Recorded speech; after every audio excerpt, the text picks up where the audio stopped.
acá hay que entender que la crisis económica ya ha adquirido una forma política abierta. Este es el punto central. ¿Por qué? Porque a fuerza de mantener siempre el mismo gabinete, las mismas personas, con cambios menores, la presidenta procuró siempre mostrar que había un manejo único de la situación. Y aunque no fuera cierto, daba la apariencia de que la política iba en una dirección preestablecida. Evidentemente no era así, porque habían lanzado la campaña de la especificación, por el cual nadie podía comprar dólares, y después largaron la campaña de la dolarización, por la cual hasta los narcos podían comprar sedines. Es decir, que ya era un caos conceptual. Todo ese caos conceptual, como por ejemplo nos estamos desendeudando y pagaban fallos en el CIADI con títulos, que es la peor forma de endeudarse, porque ya que te endeudas, que el otro traiga algo. Pero si te vas a endeudar a cambio de que el otro no traiga nada, realmente es un desastre. Todos estos ahora parecen cristalizarse en una quiebra al interior del grupo gobernante. Es decir, que tenemos la primer señal de un sismo dentro del grupo gobernante. Y esto desmiente entonces el método de análisis, por ejemplo, que utiliza un consultor kirchnerista que se llama Artemio López, que se dedica a proyectar números, como si la política fuera un tema de aritmética. Imagínense, él proyecta que todo el kirchnerismo en el futuro va a sacar el 40%, pero con esta crisis ya es evidente que si llega a sacar el 40% va a ser 20 para uno y 20 para el otro, pero nunca 40 para todos juntos. Sí, el tema es absolutamente sencillo. El gobierno ha fracasado en todo lo que ha intentado hacer para detener la fuga de capitales. Fracasaron los sedines, fracasaron BADE, fracasaron otras medidas que se tomaron más tarde. Por ejemplo, los exportadores de cereales se financiaban con créditos de la banca local. El gobierno les pidió que se financiaran con créditos de la banca internacional. Al mismo tiempo les pedía que compren BADE. Bueno, no podía ser, decía, bueno, si te doy una cosa no te doy la otra. Ya se había transformado en una suerte de caos. Y al mismo tiempo hay un conflicto con Brasil, porque Argentina no puede liberar el comercio exterior justo cuando Brasil ya tiene totalmente maduro, al igual que Uruguay, los acuerdos de liberalización del comercio con la Unión Europea. Con lo cual ahora habría que ir de nuevo a Mar del Plata, como ocurrió en el 2004 cuando festejaron que no salió el ALCA, para festejar que salió el ALCA con Europa, que es más o menos lo mismo que el ALCA con Estados Unidos, ¿no es cierto? Es el ingreso con aranceles menores de productos industriales de Europa. Por eso, por ejemplo, la Cámara Textil patronal se opone a ese acuerdo con la Unión Europea.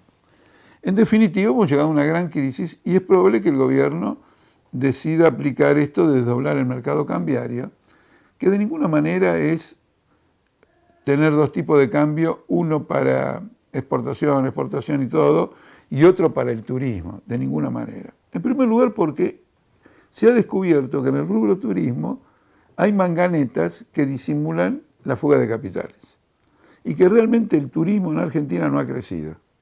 El turismo hacia afuera.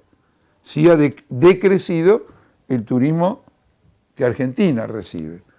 Entonces, hay informes más o menos claros de que en esos 9.000 millones de dólares de turismo hay operaciones que disimulan salida de capitales. Si desdobla el mercado cambiario, no va a ser para cobrarle a un turista 10 pesos o 9 pesos. También va a ser para que alguien pueda girar utilidades al exterior a un costo mayor. Ganan en pesos, pero tienen que comprar el peso, tienen que comprar los dólares a 9, tienen que poner 9 para comprar un dólar y mandarlo al exterior. En ese caso tendrían que liberar la salida de utilidades y dividendos. Al mismo tiempo, el objetivo de esto es mantener las reservas en el Banco Central, mejorarlas, hacer algo para que no siga esta sangría. Entonces, el desdoblamiento del mercado cambiario apunta a un reclamo que han hecho las grandes multinacionales que dijeron que solamente iban a traer plata si se les daba el tipo de cambio paralelo. De manera que es muy posible que experiencias como lo de Potasio en el sur de Mendoza, de la Vale, que paró de ingresar dólares porque le daban 6 pesos, si ahora le dan 10, a lo mejor los quiera traer. Es un intento de atraer capitales extranjeros. Y al mismo tiempo es un intento de facilitar un endeudamiento con el exterior.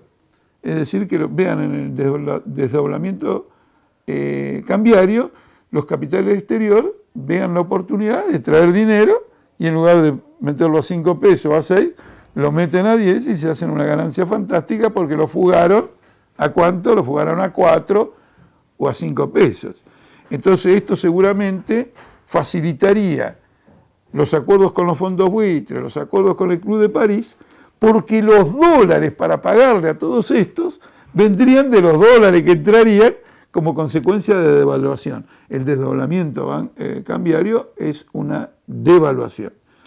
Hago este análisis sin considerar si van a aplicar esta medida o no, porque a partir de la renuncia de Moreno, que precisamente discrepaba con Kicillof porque se oponía a este desdoblamiento bancario, la posibilidad de este desdoblamiento se produce. Con lo cual, la tendencia a la devaluación que hubo con el CEDIN, que cotizaba 8 aunque nadie lo compraba, con el BAADE que cotizaba 8,50 aunque nadie lo compraba, y con otras tantas medidas como el dólar turista, ¿no es cierto?, al que le ponían en la tarjeta impuestos sucesivos y que entonces tenía un dólar más alto que el mercado oficial, se acentúa con el desdoblamiento porque hay un mercado que el peso se devalúa considerablemente. Sin ningún afán digamos, de adjudicarme laureles y todo, el Partido Obrero dijo que esto iba a ocurrir, que se trata de la devaluación, que nunca había otra cosa, y es el derrumbe de la política nacional y popular. El punto grave de la crisis es que no arregla la situación de los exportadores argentinos, que van a tener que seguir exportando a 6 pesos, y en algunos casos, como los ojeros, pagar derecho de exportación. Entonces van a empezar unos fraudes fenomenales en las facturas, van a declarar menos de lo que van a declarar menos para el dinero, digamos, negro que vayan acumulando, venderlo en el mercado desdoblado, en el mercado que podríamos llamar financiero. Es una operación extremadamente peligrosa.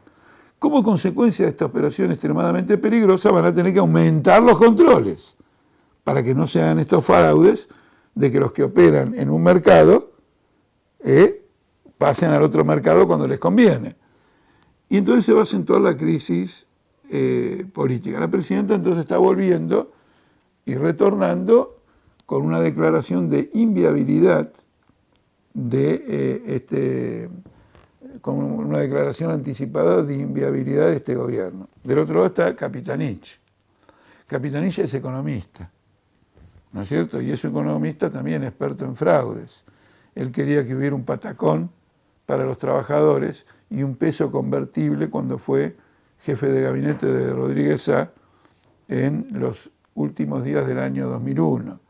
Después fue el jefe de gabinete de Duhalde cuando confiscaron los ahorros de los depositantes en los bancos y cuando también se redujeron drásticamente los salarios. Así que, digamos, conoce todas las matufias que hay que hacer para joder al pueblo y desvalorizar sus condiciones de vida. Quiero advertir también que el gobierno está bloqueando los acuerdos que en algunos lugares los sindicatos están alcanzando para que haya una remuneración extra a fin de año y que rechazó un acuerdo de Guatre con las patronales agrarias que determinaban un aumento del 20% diciendo que tenía que ser de 14%. Es decir, que esto está ocurriendo en el mismo momento en que trata de que los salarios no se ajusten con los términos de la inflación. Bueno, este es un análisis provisional, pero por lo menos están descritas las distintas variables en juego. Si efectivamente, como me comentan ahora, renunció Moreno, es una crisis política abiertamente. El que no renunció, disculpen que me alargue un poquito, es un individuo que trata de pasar desapercibido, pero no solo que no renunció, sino que sigue, que es el ex ministro de Economía, Lorenzino, que es el encargadito de negociar con los fondos buitre, de negociar con el Banco Mundial, de negociar con el CIADI, de negociar con el Club de París. Entonces a este lo mandaron, que se esconde un poco, pero que siga laburando, por terminar cerrando acuerdos completamente usurarios con los intereses del capital internacional.